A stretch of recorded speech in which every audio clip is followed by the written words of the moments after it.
দীঘা জগন্নাথ মন্দিরে এসেছি, আমরা এখন ভোগ নেব। আজকে দিনের বেলায় দীঘার জগন্নাথ মন্দির কেমন লাগছে দেখতে সেটা আমি দেখাবো, দিনের বেলার চিত্রটা। আর কালকে আগামীকাল আমি রাতের বেলা কেমন লাগছিল সেই ছবিটা তুলে ধরবো।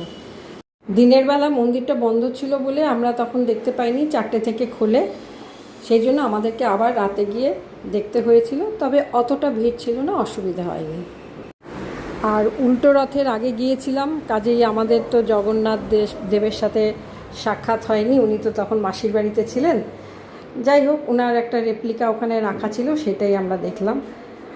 তবে সেদিন সারাদিন ধরেই বৃষ্টির প্রকোপ ছিল, কাজেই জল তো ছিলই।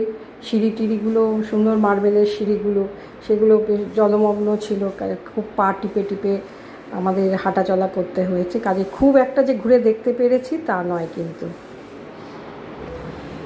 গেট থেকে মন্দিরের ভেতর পর্যন্ত যাওয়া বা পুরো চারপাশটা ঘোরা, যাদের পায়ে প্রবলেম আছে তাদের পক্ষে হেঁটে ঘোরাটা তো সম্ভব না, সেই জন্য ওখানে হুইল চেয়ারের ব্যবস্থা আছে, গেটে বললেই ওরা ব্যবস্থা করে দেয়।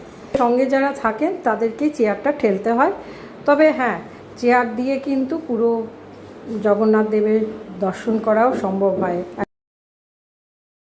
মানে সন্ধ্যাবেলা বোধহয় লাইট জ্বালায়, এখানে বাল্ব রয়েছে, এইটা এখানে মানে একটা প্রদীপের মতো আর কি, এখানে বাল্ব রয়েছে, এই যে এখানে বাল্ব রয়েছে, এটা বোধহয় সন্ধ্যাবেলায় জ্বলে।